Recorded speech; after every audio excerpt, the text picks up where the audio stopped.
मेरा नाम दीपक नंदा है। मैं आईआईटी खड़गपुर का इलेक्ट्रॉनिक्स ब्रांच से हूँ और मेरा रैंक 848 था जेईई एडवांस में। और मैं भुवनेश्वर उड़ीसा से हूँ। आज मैं केमिस्ट्री पोर्शन करूंगा मॉक टेस्ट 32 का। तो इसका फर्स्ट क्वेश्चन क्वेश्चन नंबर 61 है। यहाँ पे दिया है the correct sequence of CO bond length in the given compound is.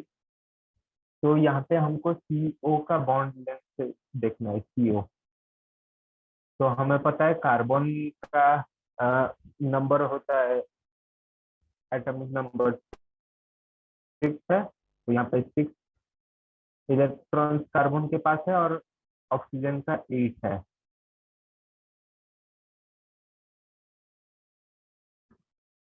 तो इसका अगर हम बनाएंगे तो टोटल हमारा इलेक्ट्रॉन यहाँ पे 6 + 8 14 हो रहा है। और अगर इसका देखेंगे हम बॉन्ड पावर, बॉन्ड स्ट्रेंथ को अगर देखेंगे तो ये 2 होगा और इस तरफ एक वैकेंट बॉन्ड होगा, इस तरफ ऑक्सीजन के पास एक लोन पेयर होगा। तो ये इसको लोन पेयर को इस तरफ पार्शियली डोनेट करता है। तो इसका बॉन्ड ऑर्डर हम ऐसे दिखाते हैं। तो जब भी ऑक्सीजन किसी और को बॉन्ड डोनेट कर रहा होगा तो उसका बॉन्ड स्ट्रेंथ घट जाता है, ये वाला। तो हम उस ऑर्डर से देखेंगे तो यहाँ पे पहला होगा हमारा MnCO5। MnCO5 में हम देख सकते हैं मांगनीज के पास एक लोन पेयर है, तो वो उसको दे सकता है। तो इसलिए इसमें उसका बॉन्ड स्ट्रेंथ सबसे ज्यादा होगा क्योंकि वो CO के साथ तो इसमें सबसे ज्यादा बॉन्ड लेंथ होगा क्योंकि यहाँ पे एक एम्प्टी स्पेस है जो जिसमें कि ऑक्सीजन दे सकता है। तो बॉन्ड लेंथ इसमें सबसे ज्यादा होगा। फिर सेकंड में आएगा हमारा C। यहाँ पे क्योंकि डोनर है तो यहाँ पे हमारा बॉन्ड लेंथ ज्या, बहुत ज्यादा हो जाएगा C और O बॉन्ड लेंथ। तो हमारा पहला होगा Mn ज्यादा इलेक्ट्रोनेगेटिव है Fe से, तो ज्यादा वो ऑक्सीजन का लोन पेयर खींचेगा। और उसके बाद हमारा आएगा Fe के बाद आएगा हमारा CO और में तो इसमें जब BH3 के साथ ये देखेंगे, BH3 एक अ, ऐसा है और इसमें एक खाली होता है और ये सिंगुलर स्टेट में कभी एग्जिस्ट नहीं करता है। ये बनाना बॉन्ड बनाता है दूसरे BH3 के साथ। तो वैसे ही यहाँ पे CO के साथ भी एक बॉन्ड बनाएगा। यहाँ पे O इसका डोनेट करेगा और ये जो H है ये कार्बन को डोनेट करेंगे। तो इसमें हमारा बॉन्ड का स्ट्रेंथ और भी बढ़ जाएगा। तो ऑर्डर हमारा होगा पहले 4, फिर 1, फिर 2, फिर 3। 4 1 2 3 ये है हमारा आंसर। तो आगे चलते हैं क्वेश्चन नंबर 62 में। तो 62 में बोला है विच of the following statement is incorrect. In octahedral complex 2g orbitals possess lower energy as compared to EG orbital। तो T2g ऑर्बिटल हमारा 3 होते हैं। ये T2g और EG ऑर्बिटल हम D ऑर्बिटल्स में बोलते हैं DXY, DYZ, DXZ और जो दो बचे वो हो गया Eg, ये Eg ऑर्बिटल, और दोनों ये है T2G। तो जब भी ऑक्टाहेड्रल कॉम्प्लेक्स बनाता है तो हमारा T2G नीचे आएगा Eg ऑर्बिटल से, और जब भी टेट्राहेड्रल कॉम्प्लेक्स बनाता है तब T2G ऊपर आएगा। ये एनर्जी डायग्राम में ऊपर आएगा मतलब ज्यादा एनर्जी है, नीचे है मतलब कम एनर्जी है। तो इसमें हमारा करेक्ट है T2G possesses low energy as compared to Eg orbital in octahedral complex. Octahedral में ये वाला होगा, T2G का एनर्जी कम है, और टेट्राहेड्रल में Eg का एनर्जी कम होगा। तो हमारा करेक्ट है 1 और 3, मतलब इनकरेक्ट कुछ है तो 2 होगा हमारा answer, 2 on।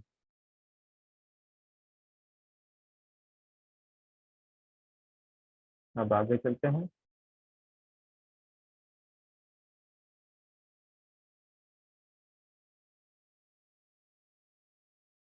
A compound contains three elements X, Y, Z. The oxidation number of X, Y, Z are +3, +5, and -2 respectively. The possible formula of the compound is, तो X का ऑक्सीडेशन नंबर है +3, Y का है +5, और Z का है -2। तो यहाँ पे एक चीज हमें पता चल गया कि टोटल, क्योंकि यहाँ पे 0 होगा तो उस हिसाब से हम देख सकते हैं। एक्स का 2 वैसे देख सकते हैं, तो 3 × 2 6, +5 -2, ये 11 -2 = 9। ये पॉसिबल नहीं है क्योंकि इसमें चार्ज आ रहा है। ये ऑप्शन 1 के लिए। ऑप्शन 2 का देख लेते हैं अब। तो यहाँ पे +3 +5 -2 × 3 6, तो ये आ गया 2। ये भी पॉसिबल नहीं। थर्ड ऑप्शन देखते हैं। 3 × 3 9, प्लस y 3, तो 5 × 3 15, -2 × 4 × 3 8 × 3 24। तो यहाँ पे आएगा ये 15 + 9 24, ये हो गया 0, तो ये पॉसिबल है। आगे देखते हैं इसको भी। तो ये है 3 × 2 6, +5 × 2 10, -2, ये भी पॉसिबल नहीं है। 14, तो ये ही पॉसिबल है हमारा। अब आगे बढ़ते हैं। Among the following, how many will be optically active? तो ऑप्टिकली एक्टिव होने के लिए कोई भी प्लेन प्लेन सिमेट्री नहीं होना चाहिए, प्लेन ऑफ सिमेट्री या एक्सिस ऑफ सिमेट्री कुछ नहीं होना चाहिए। तो पहला दिया है 3 हाइड्रोक्सी ब्यूटानॉल। तो 3 हाइड्रोक्सी ब्यूटानॉल ये बोला है, तो इसमें ये होगा, ये ऑप्टिकली एक्टिव हो जाएगा। इसमें कुछ प्रॉब्लम तो नहीं होगा। हम्म, यहाँ पे एक है।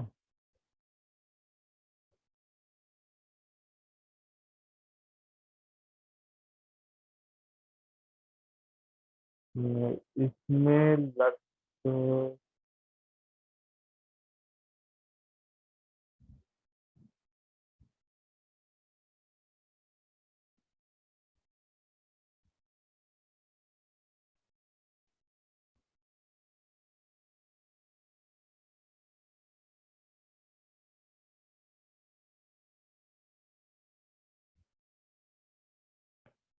नंबर ऑफ कायरल कार्बन इसमें देखेंगे तो ये कायरल सेंटर है हमारा, तो ये हमारा होगा ऑप्टिकली एक्टिव होगा।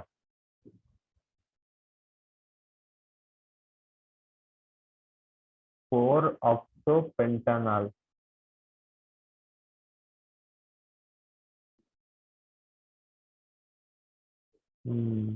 4 ऑक्सो पेंटानॉल।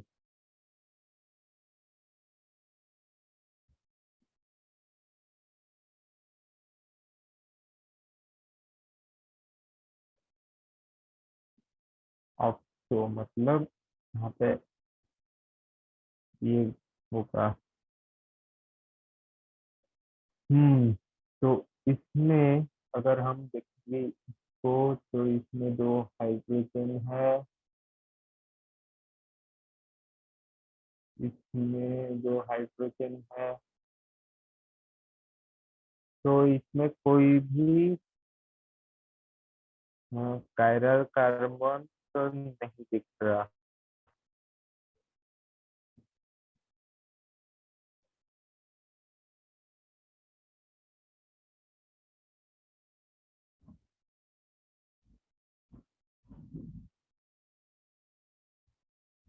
ये मतलब नहीं।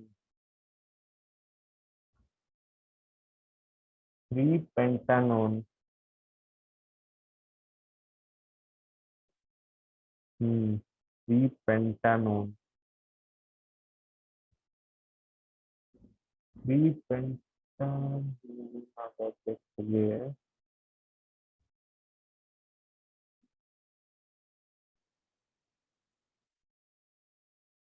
इसमें भी सिमेट्री तो होगा ही, ये भी नहीं होगा। और फिर 2 methyl propanol, propan two ol. 2 methyl propan two ol, ये भी सिमेट्रिक नहीं होगा। सिमेट्रिक मतलब यहाँ पे भी कोई कायरल कार्बन नहीं है, तो ये भी ऑप्टिकली एक्टिव नहीं होगा। तो इसमें से सिर्फ यही ऑप्टिकली एक्टिव कंपाउंड है, इसका आंसर 1 होगा। नेक्स्ट क्वेश्चन देखेंगे। Organic compound containing hydrogen, carbon and nitrogen can be either amine or nitrile. How many amine isomers are possible with formula? Okay, तो number of amine isomers वो पूछा है।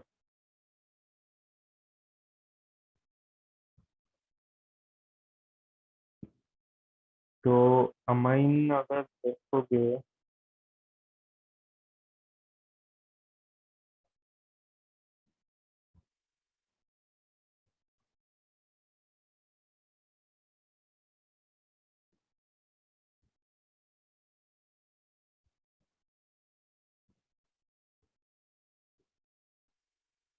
C4H11N, मतलब एक नाइट्रोजन है। C4H11। ठीक है चलो। तो एमीन आइसोमर्स यहाँ पे पूछा है, तो हमको देखना है C4 4 हुआ, 1 2 3 4, और यहाँ पे NH2 लगा देते हैं। तो यहाँ पे दो हुआ, 1 2 3 4 6 7 8 9 10 11। इतना ठीक है। तो इसमें 11 हो गया, ये मतलब एक फॉर्मूला ऐसा हो सकता है, या फिर इसको शिफ्ट करके हम लिख सकते हैं यहाँ पे। फिर अगर यहाँ पे शिफ्ट करेंगे तो ये सेम हो जाएगा, तो इस ब्यूटेन का दो ही होगा। और फिर प्रोपेन के साथ देखते हैं, प्रोपेन के साथ यहाँ पे एक लगा देते हैं, ये हो गया एक। तो ये हो गया हमारा प्राइमरी एमीन का बात। तो अब सेकेंडरी एमीन के साथ भी देखते हैं, ये 3 हो गया। 3 प्राइमरी का। अब सेकेंडरी के साथ देखते हैं। तो एक तरफ प्रोपेन,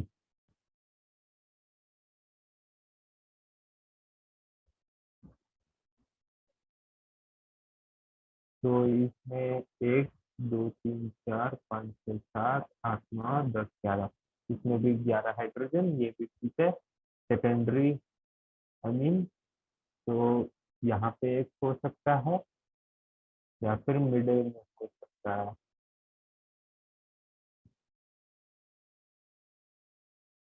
ये 2 हो सकता है। और चाहे तो इस तरफ नीचे नहीं रखते हैं, इसको मॉडिफाई कर सकते हैं, तो ऐसा भी हो सकता है।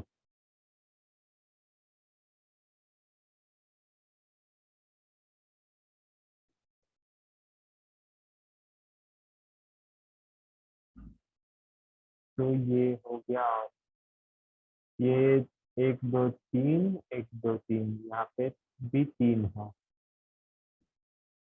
टोटल अभी तक 6 है। अभी टर्शियरी का देखते हैं। एन,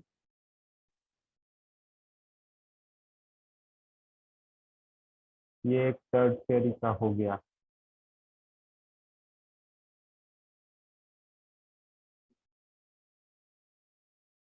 टर्शियरी अमीन एक, ये 3 ये 3, और कुछ आइसोमर्स पूछा है।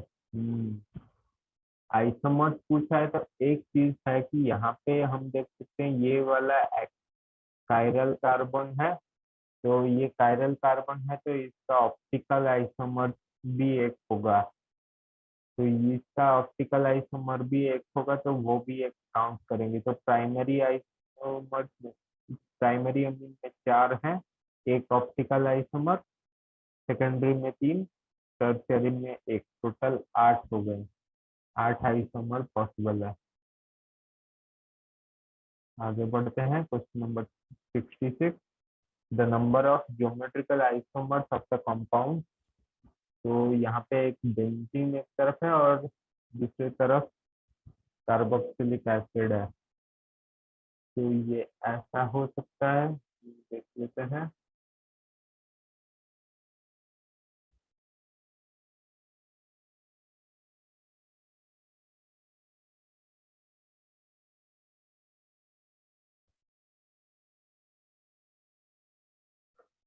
तो ये एक डबल बॉन्ड है। डबल बॉन्ड में हम जानते हैं कि 2 टाइप के आइसोमर वो बना सकता है, इधर ऐसा या नीचे करके एक कर सकता है ये।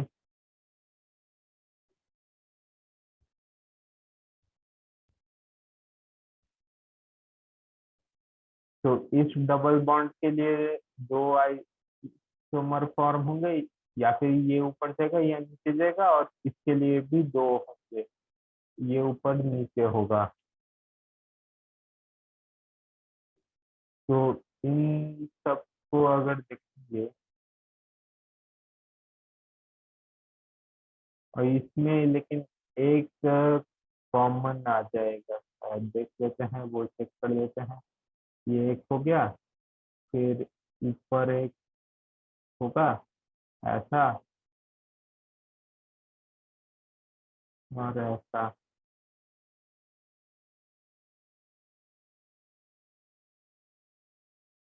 तो इसमें कुछ कॉमन नहीं आएगा, सब ठीक है, क्योंकि ये दोनों ग्रुप अगर सेम होते तो एक कॉमन आ सकता था। इसमें कुछ वैसा नहीं है, तो यहाँ पे कुछ कॉमन नहीं आएगा, ये चारों अलग अलग कंपाउंड बनाएंगे यहाँ पे। तो ये 4 हमारे ज्योमेट्रिकल आइसोमर इसके होंगे, और कुछ तो एक्टिव एक्टिव तो नहीं है। चलो 4 ही होंगे। फिर हम नेक्स्ट क्वेश्चन जाते हैं। यहाँ पे पूछा है विच of the following is the strongest acid. तो ये एक हेलो हेलोक्सी एसिड है। तो इसमें और क्लोरीन के साथ ऑक्सीजन जुड़ा है, सल्फर के साथ ऑक्सीजन जुड़ा है। तो ऐसे केस में हमको देखना पड़ेगा कि कौन सा हाइड्रोजन ज्यादा एसिडिक है। एसिडिक मतलब किसके पास इलेक्ट्रॉन की बहुत ज्यादा कमी हो रही है। तो वैसे में हम देख, क्योंकि हमें H प्लस आयन जनरेट करना है एसिडिक होने के लिए, और कौन सा यहाँ पे बहुत आराम से H प्लस आयन जनरेट करता है, उसके लिए हमें देखना पड़ेगा कि कौन सा ज्यादा इलेक्ट्रोनेगेटिव है। तो पहले केस में हमारे पास एक क्लोरीन है जिसके साथ 3 ऑक्सीजन जुड़े हुए हैं। क्लोरीन खुद एक इलेक्ट्रोनेगेटिव एलिमेंट है और ऑक्सीजन तो सेकेंड मोस्ट इलेक्ट्रोनेगेटिव एलिमेंट है। तो ये बहुत ज्यादा इलेक्ट्रोनेगेटिव हो जाएगा और इसके साथ ये जुड़ा है। तो यहाँ पे अगर माइनस क्रिएट होता है तो वो एक तो ये स्टेबलाइज भी हो जाएगा क्योंकि इसमें रेजोनेंस चलेगा इन चारों के बीच। तो ये रेजोनेंस स्टेबलाइज भी है। और अगर देखेंगे इसमें तो एक ऑक्सीजन कम है, तो इसमें कम रेजोनेंस है, तो ये कम स्टेबल है, तो ये तो कम है, कम एसिडिक है, यहाँ से पता चल गया। क्योंकि जितना ऑक्सीजन ज्यादा लगेगा उतना इलेक्ट्रोनेगेटिव होगा और उतना रेजोनेंस का बढ़ेगा। तो ये कम रेजोनेंस स्टेबलाइज है। अब SOH OH हमको यहाँ पे देखने से लगेगा यहाँ पे हाइड्रोजन ज्यादा है तो निकालेगा ज्यादा, पर वैसा नहीं होगा। वो एक वीक एसिड की तरह एक्ट करेगा। तो यहाँ पे अगर एक हाइड्रोजन लूज होता है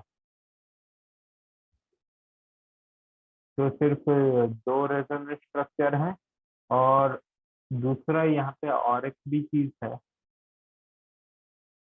कि जब भी ऐसा केस होगा तो यहाँ पे ऑक्सीजन के पास 2 लोन पेयर है और इसके पास एम्प्टी डी ऑर्बिटल्स है, जो कि यहाँ पे बैक बॉन्डिंग क्रिएट करा रहा है।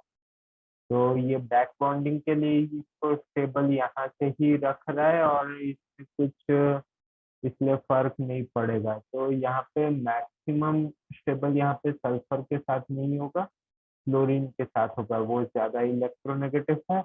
इसके पास इसके पास भी डी ऑर्बिटल है, थोड़ा बैक बॉन्डिंग करा सकता है। तो सबसे ज्यादा होगा इसमें, क्योंकि इसमें ज्यादा ऑक्सीजन लगा है, ज्यादा रेजोनेंस स्ट्रक्चर यहाँ पे बन सकता है। तो ये है हमारा स्ट्रॉन्गेस्ट एसिड। आगे बढ़ते हैं question number 68। Product X and Y of the following reaction 1 and 2 are. तो सोडियम हाइड्रोक्साइड को क्लोरीन के साथ रिएक्ट करा रहे हैं और यहाँ पे cold and dilute, hot and concentrate होगा। तो यहाँ पे जब ये कोल्ड एंड डाइल्यूट होगा तब हमारा जनरेट होगा NaOCl। पर ये ये यहाँ पे भी जनरेट होता है पर ये ज्यादा स्टेबल नहीं होता। तो हॉट एंड कॉन्सेंट्रेटेड कंडीशन में ये ब्रेक डाउन हो जाता है और कन्वर्ट हो जाता है हमारा NaClO3 में। तो हमारा कोल्ड एंड डाइल्यूट में ये जनरेट होगा, हॉट एंड कॉन्सेंट्रेटेड में ये जनरेट होगा। तो आंसर हमारी ये है। और ये हमारा आंसर है। आगे चलते हैं question number 69। if in I2Cl6 the number of covalent bond and coordinate bond are M and N respectively in one of its canonical form, find the sum of M and N। तो I2Cl6 हम एक hello compound है जहाँ पे एक I2 के साथ 3 Cl connected है और यहाँ पे दूसरा को भी वैसे कनेक्ट करेंगे। तो ये कोवेलेंट बॉन्ड से कनेक्टेड हम दिखा रहे हैं। और जो यहाँ पे इलेक्ट्रॉन है लोन पेयर, वो आई के ऑर्बिटल्स में, एम्प्टी ऑर्बिटल्स में ये डोनेट करेंगे। तो इससे हमारा एक कोऑर्डिनेट बॉन्ड बनता है। तो टोटल यहाँ पे 1 2 3 4 5 6 6 कोवलेंट बॉन्ड है और 2 कोवलेंट कोऑर्डिनेट बॉन्ड है। तो टोटल हमारा M+N हो गया 8। आंसर हमारा 8 हो जाएगा।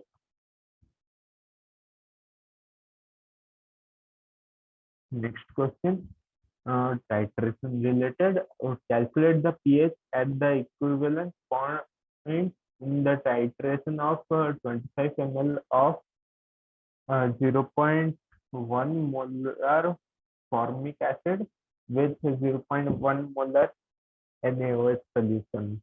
Given the pKa of formic acid equal to 3.74, तो इसमें हम फॉर्मूला यूज करेंगे। 70 नंबर क्वेश्चन। तो इसमें इसका फॉर्मूला हमारा होगा pH equal to 7 plus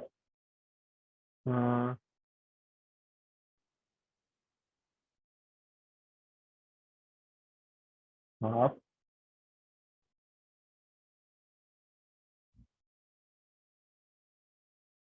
pKa plus log C, जहाँ पे C है कॉन्सेंट्रेशन ऑफ सॉल्ट। तो क्योंकि NaOH प्लस फॉर्मिक एसिड हमारा सॉल्ट फॉर्मेशन करेगा, तो वो भी हमें इसलिए देखना है। वो सॉल्ट के लिए भी हमारा जो जनरेट होगा ये बेसिक सॉल्ट होगा। तो ये हमारा पीएच मतलब 7 से बड़ा होगा। तो यहाँ पे अगर हम वैल्यू पुट करेंगे 7 प्लस हाफ सी के ए हो जाएगा ये 3.74, और यहाँ पे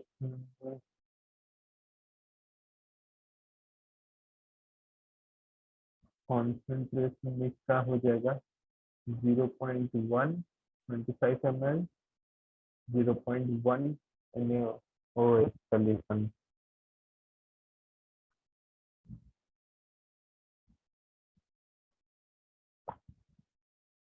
तो इक्विवेलेंट पॉइंट में दोनों का सेम वॉल्यूम यूज होगा, क्योंकि ये सेम कॉन्सेंट्रेशन का सॉल्यूशन है। तो यहाँ पे भी 25 ml होगा। तो यहाँ पे कॉन्सेंट्रेशन 0.05 हो जाएगा। तो ये आ जाएगा लॉग 0.05। क्योंकि यहाँ पे वॉल्यूम दोनों का 25 ml है, इसलिए टोटल वॉल्यूम 50 ml हो जाएगा। और इसलिए ई का कॉन्सेंट्रेशन हमारा हाफ हो रहा है, और वैसे में हमारा सॉल्ट का कॉन्सेंट्रेशन हाफ जनरेट होगा।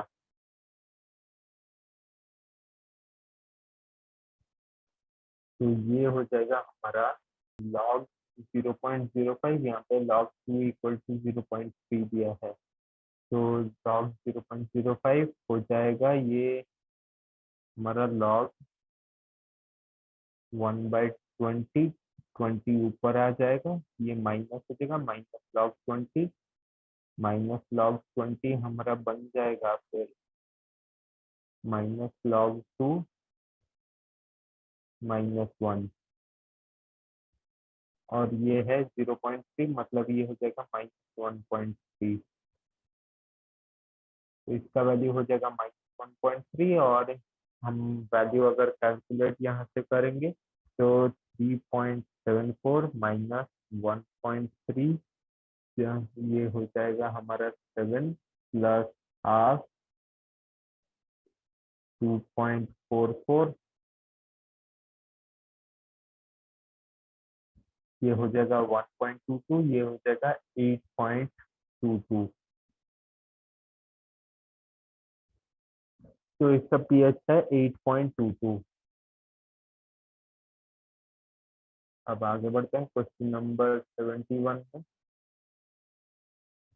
Which of the following curve will represent the variation of conductance C during titration of CH acetic acid by gradual addition of NaOH solution?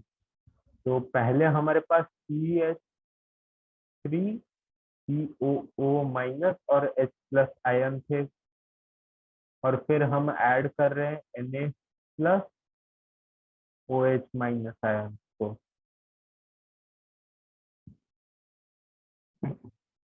तो ये ऐड करने से हमारा कॉन्सेंट्रेशन H प्लस का minus का, तो इसमें हमारा धीरे धीरे ये, क्योंकि हमारा एक बेसिक सॉल्ट फॉर्म हो रहा है, और ये हमारा CH3COONA, जो कि अगर हमारा इनसॉल्युबल तो नहीं है, ये तो सॉल्युबल है, तो इसमें Na प्लस आयन ऐड हो रहा है। तो Na प्लस आयन अगर हम ऐड कर रहे हैं तो ये हमारा बढ़ेगा पहले धीरे धीरे, जो कि सिर्फ इसमें दिख रहा है, थोड़ा बढ़ेगा। फिर जब टाइट्रेशन खत्म हो जाएगा तब OH माइनस ऐड कर रहे हैं। OH माइनस बहुत ज्यादा कंडक्टिव होते हैं, तो वो बहुत ज्यादा स्पीड से बढ़ेगा। तो इससे हमें पता चल रहा है ये होगा हमारा आंसर। पहले धीरे धीरे बढ़ेगा, फिर बहुत स्पीड से बढ़ेगा जब टाइट्रेशन खत्म हो जाएगा। तो ये आंसर हो जाएगा। अब आगे चलते हैं question number 72। If the limiting molar conductance of CH3COONA, HCl and NaCl are given respectively at 25 degrees Celsius, the limiting molar conductance of acetic acid is। तो इसमें हमें सिर्फ लिमिटिंग मोलर कंडक्टेंस के लिए आयन का एडिशन सब्सट्रैक्शन करना है, तो CH3COO माइनस H प्लस इनका चाहिए, हम इन दोनों का चाहिए। तो इसमें अगर हम ऐड कर रहे हैं COO, तो CH3COO Na और HCl, ये Na और Cl को हम ऐड किए, माइनस NaCl कर दिए, तो ये सेम ही रहेगा एसिटिक एसिड का कॉम्पोजिशन यहाँ पे। तो वैसा ही यहाँ पे ये लिमिटिंग मोलर कंडक्टेंस के लिए करना है। CH3COONA के लिए हमारा 91 है, HCl के लिए 426 और NaCl का 126.5 यहाँ पे। तो यहाँ पे ये कैलकुलेट करने से हमें मिल जाएगा।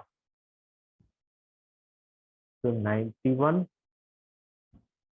प्लस 426.2 माइनस 126.5, तो ये हो जाएगा हमारा 390.7।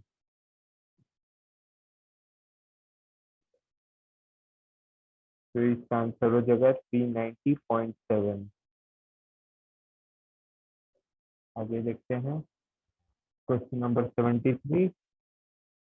तो यहाँ पे दिया है when colloidal solution is viewed under ultra powerful microscope, the colloidal particle appear to be in a state of continuous zigzag motion. Which of the following is correct about the zigzag motion and Brownian motion? It depends on the nature of colloid, it depends on the size of particle and viscosity of solution, it is independent of mass of particle.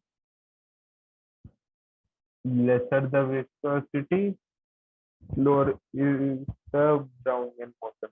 तो viscosity जितना घटेगा उतना faster होगा, तो ये वाला तो गलत है। और it depends on the nature of the colloid, ये भी गलत है क्योंकि सारे कोलॉइड हमारा ब्राउनियन मोशन एग्जिबिट करते हैं। तो it depends on the size of particle and viscosity of solution. ये ठीक है, जब विस्कोसिटी बढ़ेगा तो और साइज बढ़ेगा तो स्पीड घटता है। और इंडिपेंडेंट ऑफ मास ये भी, तो आंसर हमारा बी होगा। आगे चलते हैं। Which of the following electrolyte will have maximum coagulating value for AgI by Ag plus sol. Okay, तो मैक्सिमम कोagulating वैल्यू हम ऐसे देखते हैं कि कौन सा इलेक्ट्रोलाइट मैक्सिमम, यहाँ पे सिल्वर आयन है तो मैक्सिमम सिल्वर आयन को कैप्चर कर सकता है। तो मैक्सिमम सिल्वर आयन को यहाँ से कैप्चर करने से ये AgI तक ही सॉल्युबल हो जाएगा क्योंकि सिल्वर का कॉन्सेंट्रेशन घट जाएगा। तो वैसे हम कोआगुलेटिंग देखते हैं। तो यहाँ पे जिसका चार्ज सबसे ज्यादा होगा वो मैक्सिमम सिल्वर आयन को ले सकता है। यहाँ पे PO4 3 का चार्ज सबसे ज्यादा है, तो इसका भी कोआगुलेटिंग पावर सबसे ज्यादा होगा। तो यहाँ का आंसर होगा ये। इसका पावर है -2, इसका -1, इसका -2। The gold number of a few protective colloids are, which is the best protective colloid। तो गोल्ड नंबर जितना घटेगा उतना ज्यादा वो प्रोटेक्टिव होगा, जितना बढ़ेगा उतना वो खुद ही रिएक्ट कर जाएगा, तो वो अच्छा नहीं होगा। तो यहाँ पे जेलाटिन का सबसे कम है, तो जेलाटिन हमारा सबसे बेस्ट प्रोटेक्टिव कॉलॉइड होगा। बी होगा हमारा answer. Next question, question number 76। Which of the following two are isostructural? तो HCF4 Cl plus 5। ओके, तो Hc में 8 इलेक्ट्रॉन है बाहर, तो 4 अगर क्लोरीन हो गया, 4 + 4 मतलब 2 हमारा लोन पेयर होगा।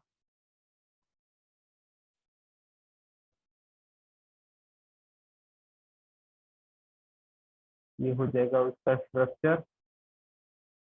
फिर PCl5 प्लस, फॉस्फोरस में टोटल होता है वो 5 इलेक्ट्रॉन होगा।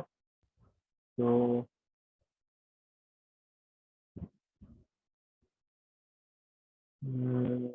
फॉस्फोरस में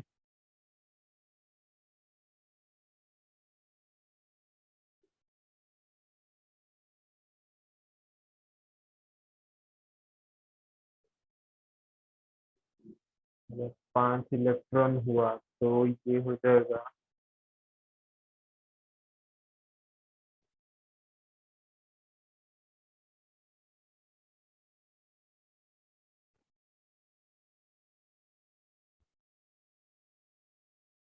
तो ये तो लग नहीं रहा कि होगा।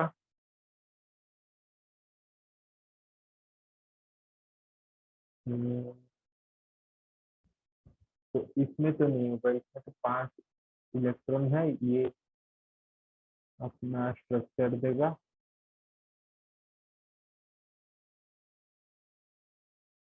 अपना, ये तो अपना ही स्ट्रक्चर देगा। ये क्लोरीन से एक इलेक्ट्रॉन देगा क्योंकि खुद के पास तो नहीं है। तो ये फॉस्फोरस, क्लोरीन, क्लोरीन,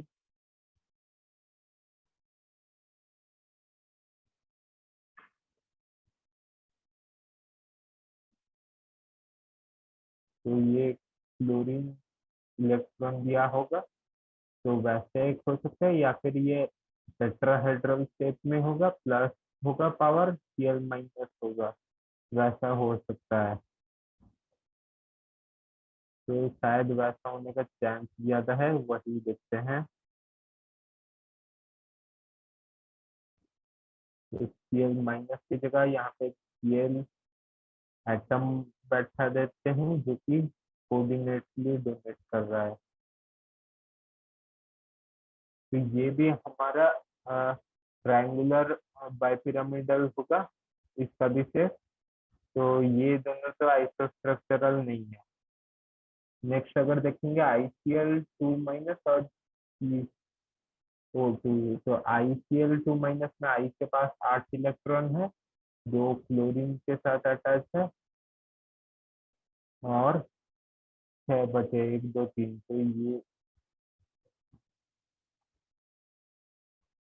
ये लीनियर शेप यहाँ पे दिखेगा। एक्चुअली इसका अगर देखोगे तो ये हमारा ट्रायंगुलर बाइपिरामिडल है, पर ये लोन पेयर है इक्वेटोरियल रीजन में। और CO2 तो अपना लीनियर स्ट्रक्चर है, तो ये अपना हो सकता है आइसोस्ट्रक्चरल बोल सकते हैं, क्योंकि स्ट्रक्चर तो लीनियर ही है। यो यो C2-।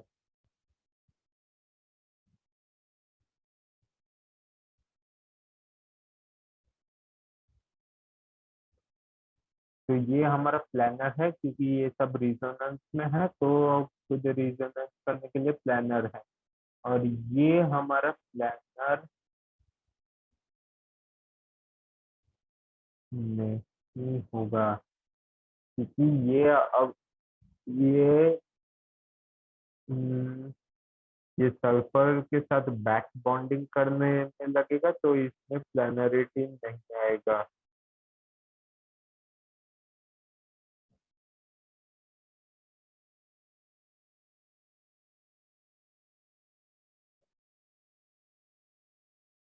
तो ये ट्रायगोनल पिरामिडल हो जाएगा इसमें, क्योंकि एक इलेक्ट्रॉन का पेयर भी हो जाएगा सल्फर के पास। सल्फर सल्फर ऑक्सीजन के बात आता है। हाँ, ये तो ऑक्सीजन के बात आता है, तो यहाँ पे एक लोन पेयर भी होगा।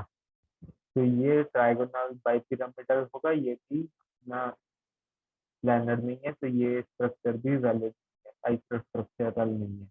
अब PCl5 तो हमें पता है ट्रायगोनल बाइपिरामिडल है।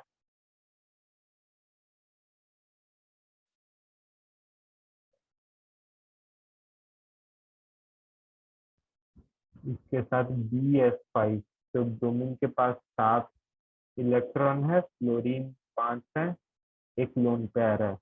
5 के साथ एक लोन पेयर, तो अपना फ्लोरीन फ्लोरीन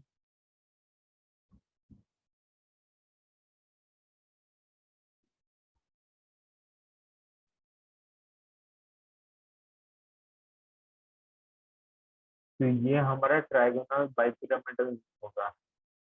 तो ये भी आइसोस्ट्रक्चरल नहीं है, तो हमारा आंसर ये होगा।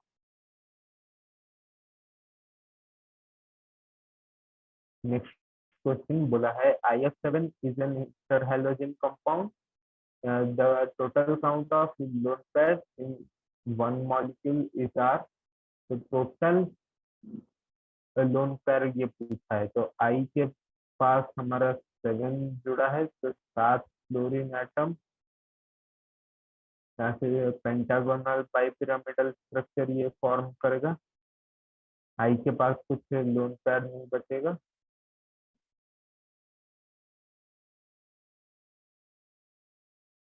और फ्लोरीन के पास लोन पेयर है, तो इसका लोन पेयर ही यहाँ पे काउंट होगा। हम्म,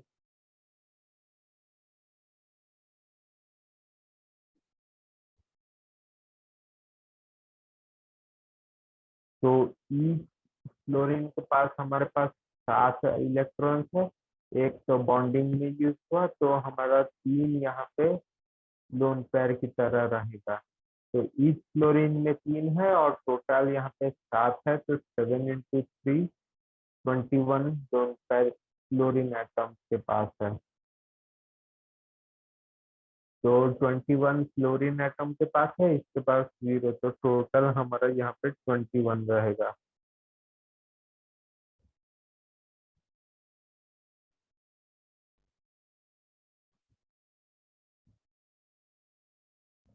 ट्वेंटी वन होगा इस टाइम पे। Next question, which of the following is wrong? SH6 and BCl5, BiCl5 do not exist.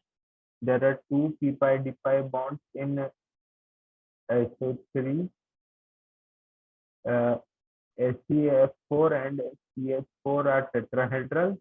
I3 minus is a linear molecule with sp3d hybridization.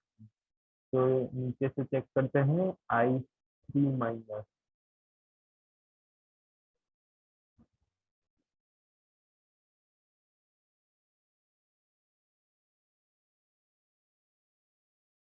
बीच वाले 8 होंगे, तो ये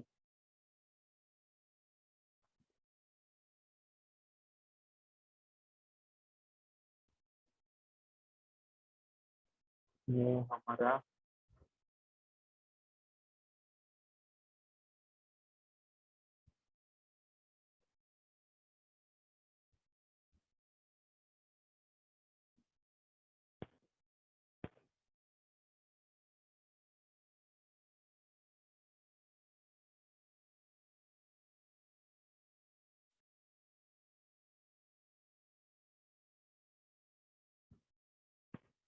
हम्म तो इसमें हमारा 3 लोन पेयर होगा।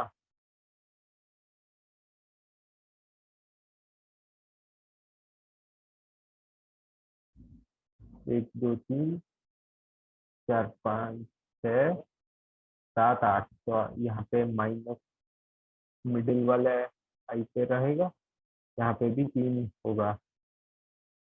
तो ये हमारा टेट्राहेड्रल होगा, ये साइड वाले आई हमारे टेट्राहेड्रल होंगे, बीच वाला हमारा ट्रायंगुलर बाइपिरामिडल होगा, तो sp3d हाइब्रिडाइजेशन, तो ये तो करेक्ट है।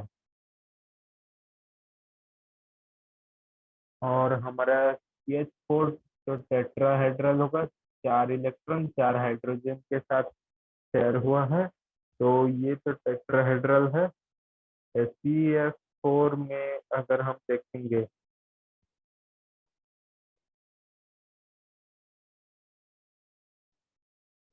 तो सिलेनियम सिलेनियम आता है, oxygen, nitrogen, nitrogen, carbon, oxygen, oxygen में आता है, तो ये इसमें होगा 4 6 6 इलेक्ट्रॉन है, तो इसमें ये हमारा टेट्राहेड्रल नहीं होगा। सिलेनियम में एक लोन पेयर होगा, 2 फ्लोरीन एटम यहाँ होंगे, तो ये हाइब्रिडाइजेशन इसका सेम है इसके साथ, sp3d हाइब्रिडाइजेशन, एक लोन पेयर होगा इक्वेटोरियल रीजन में, ट्राइगोनल बाइपिरामिडल स्ट्रक्चर होगा, तो ये टेट्राहेड्रल नहीं है, ये हमारा रॉन्ग होगा। तो SO3 में 2 पाई बॉन्ड होंगे,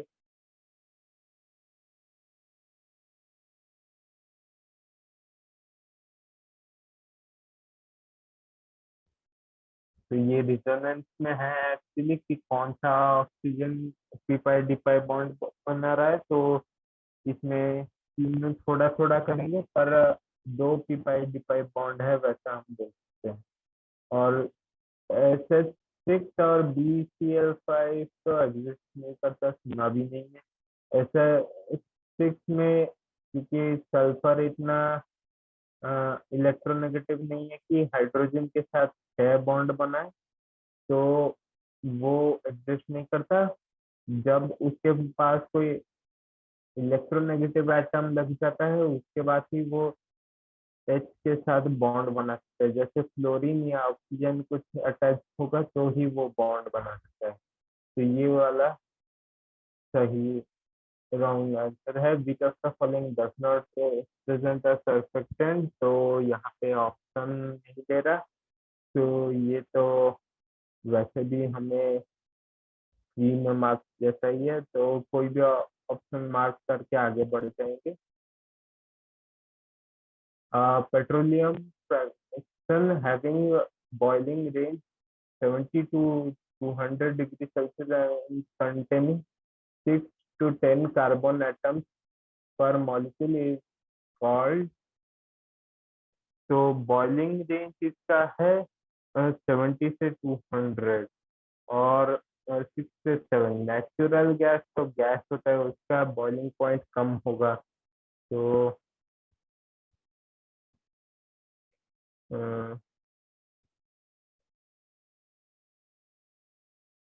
पेट्रोलियम, इसके बाद गैस ऑयल, गैसोलीन, किरोसिन। तो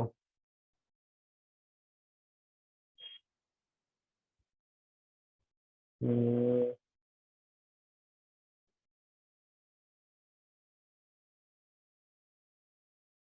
अगर देखेंगे इसमें गैस ऑयल और गैसोलीन, किरोसिन, किरोसिन का सब चांस अच्छा है।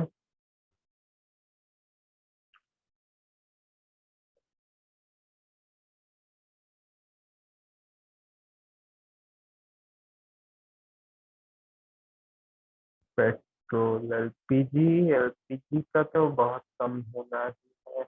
नेचुरल गैस तो कम होगा। Gas oil, gasoline, kerosene.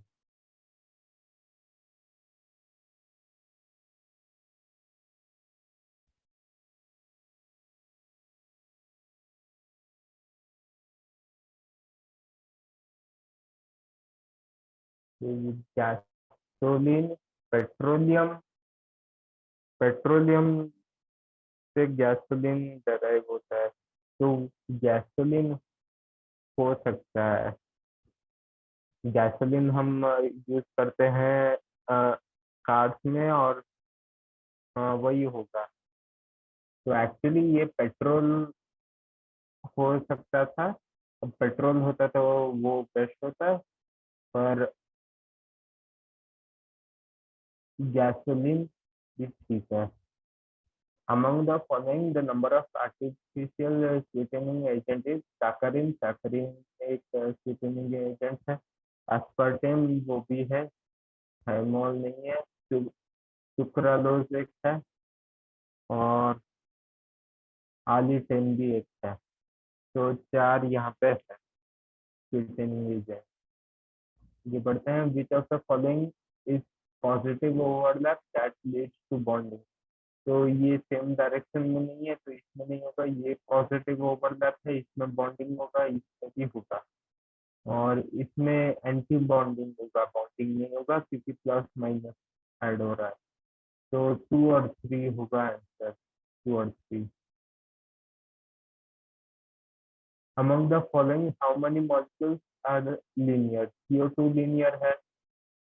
लिख लेते हैं CO2। फिर NO2 माइनस का स्ट्रक्चर देख लेते हैं। NO2 माइनस, इसमें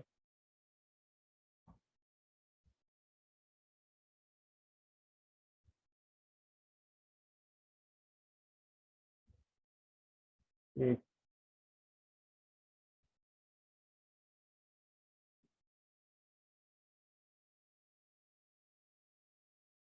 1 2 3 4 5, यहाँ पे एक लोन है, तो ये लीनियर नहीं।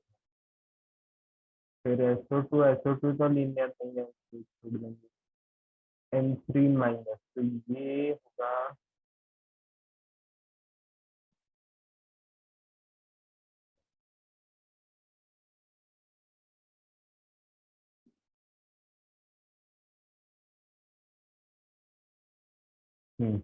तो ये है N3 माइनस, तो ये लीनियर है N3 minus. C2H2, C2H2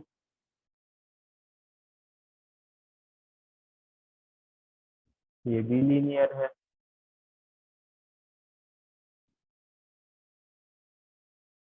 I3- linear है। HCF2 देखते हैं। यहाँ पे हमारा 8 इलेक्ट्रॉन है, 2 यहाँ पे गया, 3 बचे। तो ये ऐसा रहेगा, यहाँ पे 3 लोन पेयर। तो ये हाइब्रिडाइजेशन sp3d है, पर HCF तो लीनियर है। तो HCF2 लीनियर है। फिर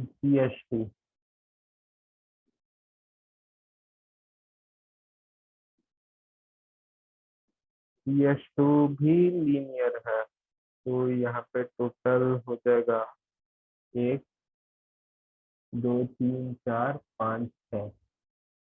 छः छः लीनियर मॉलिक्यूल्स है। नेक्स्ट चलते हैं। Using molecular orbital theory predict which of the following species has shortest bond length.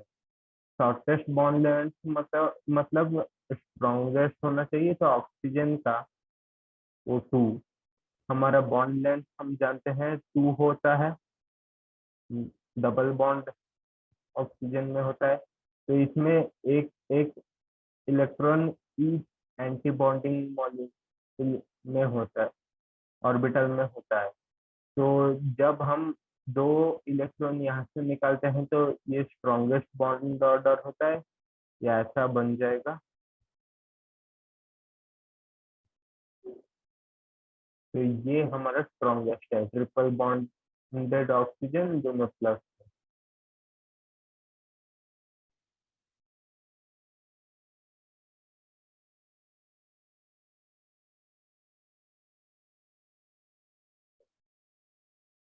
आगे चलते हैं। Which of the following reagent can the following conversion be affected. तो यहाँ पे कीटोन है वो चेंज नहीं हो रहा, और यहाँ पे कार्बो के को हम चेंज करके अल्कोहल बना रहे हैं। तो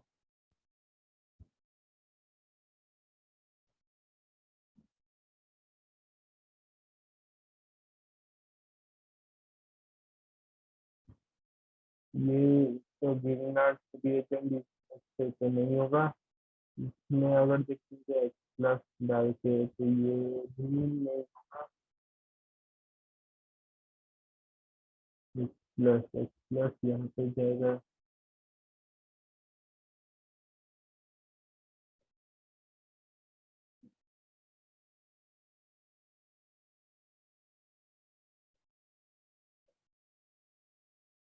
लिथियम हाइड्रोजन,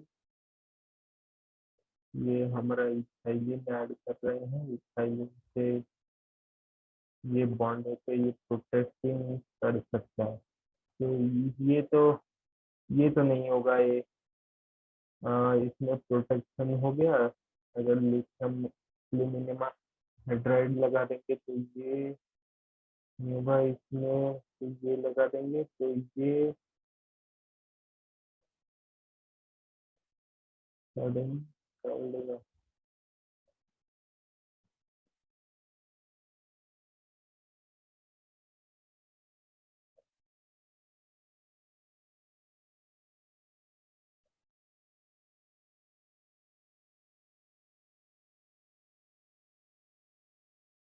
तो ये हमारा काम कर सकता है।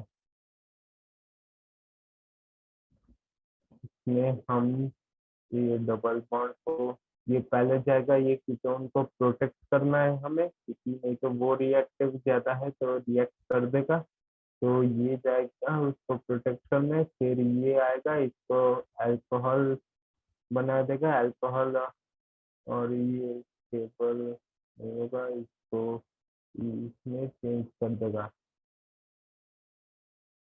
नहीं, ये नहीं, ये ज्यादा अच्छा रहेगा। ये ग्लूकोनार्ड रिएजेंट, ये प्रोटेक्शन होने के बाद ये जाएगा एल्डी। ऐसा है 0 CH3। तो ग्लूकोनार्ड रिएजेंट CH3-, एसिडिक हाइड्रोजन नहीं होना चाहिए, नहीं तो ये रिएक्ट कर देगा। तो यहाँ पे नहीं है। तो ये इसके बाद तो यहाँ पे जा सकता है।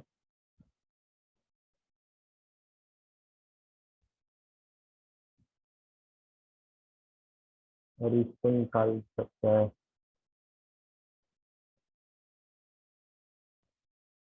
फिर ये और एक बार ये करेगा, हो जाएगा। तो ये हमारा काम कर सकता है ग्रीटिंग आज के दिए से।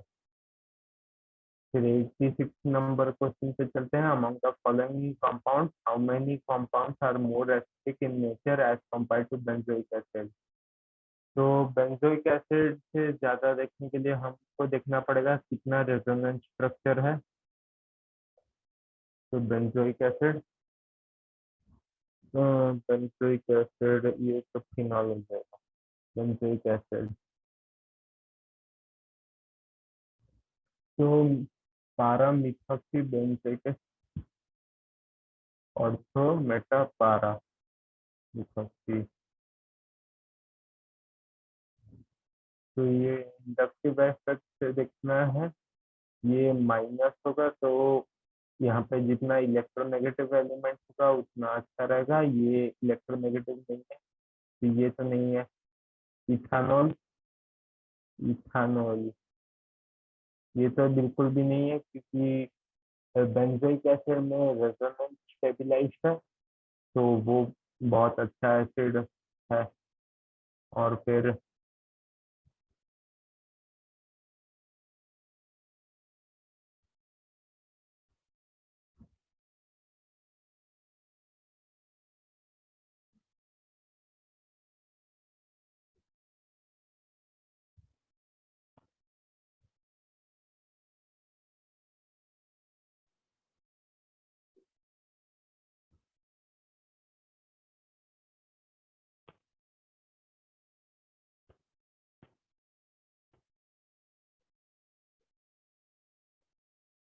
तो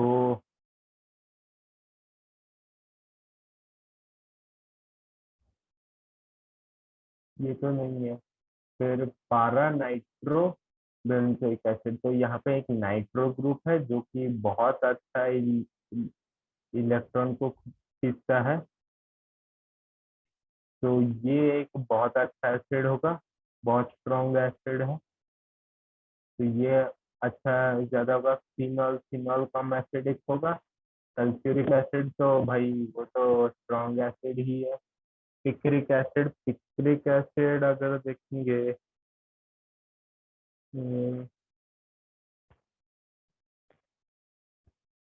पिक्रिक एसिड तो भाई हम्म,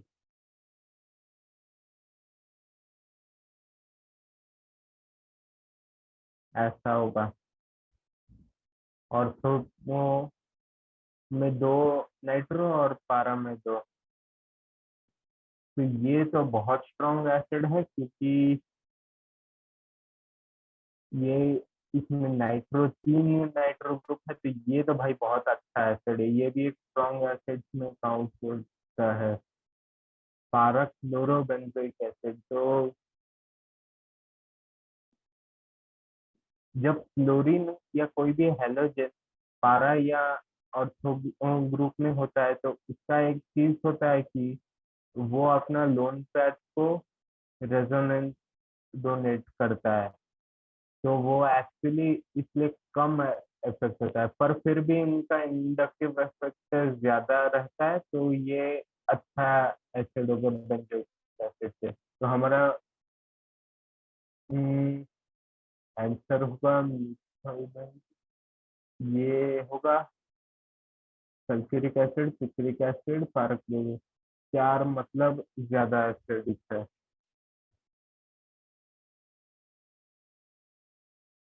नेक्स्ट है हमारा product of the following reaction. यहाँ पे कीटोन है NaBH4 CHO।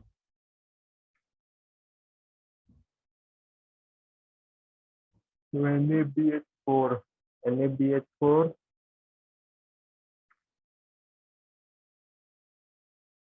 NaBH4,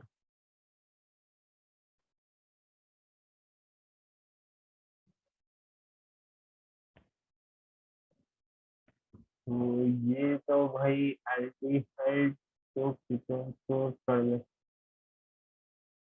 ये ईस्टर को कुछ नहीं कर सकता, इसलिए ईस्टर का कुछ नहीं होगा, ये होगा हमारा आंसर। क्योंकि कीटोन ज्यादा रिएक्टिव है तो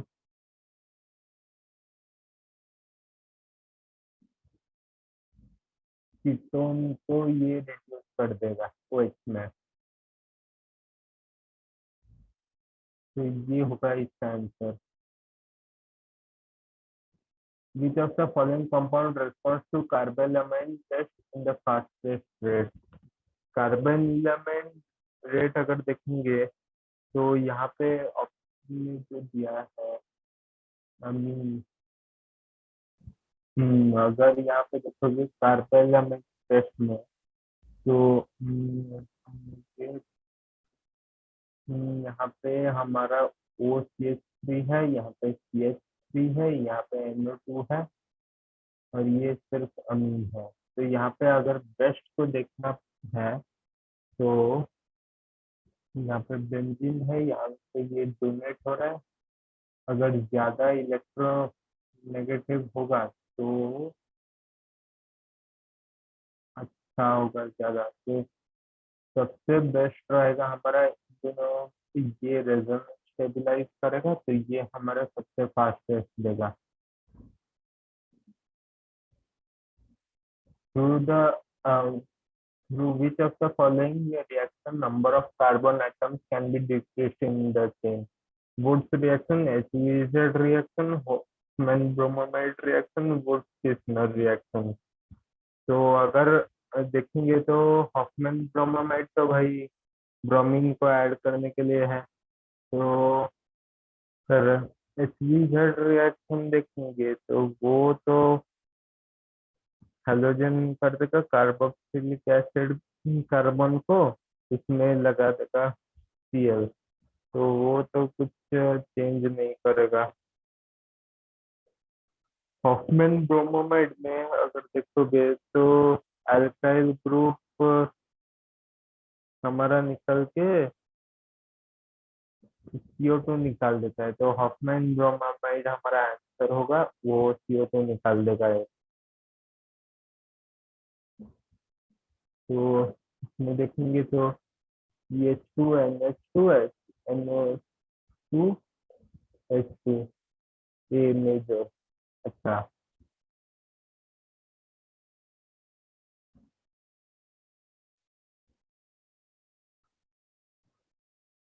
तो यहाँ पे देखोगे तो यहाँ पे फॉर्मेशन हमारा होगा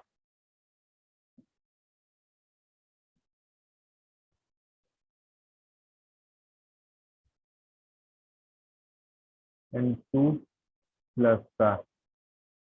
तो N2+ एक बहुत अच्छा लीविंग एजेंट है, वो बहुत जल्दी लीव कर जाएगा यहाँ से, तो CH2+ हो जाएगा ये। तो यहाँ से ये माइग्रेट करेगा प्लस चार्ज, तो ये CH3 हो जाएगा, ये अच्छा जगह है, टर्शियरी कार्बन है, तो यहाँ पे ये हो जाएगा। उसके बाद अगर देखोगे तो यहाँ पे H2 है, तो H2 है तो H2 तो यहाँ पे अटैच हो जाएगा, ये एलिमिनेशन नहीं होगा, ये एडिशन हो जाएगा, तो ये होगा हमारा आंसर। और इसके साथ ही ये खत्म हो जाएगा, हमारा सेशन यहाँ पे कंप्लीट होता है।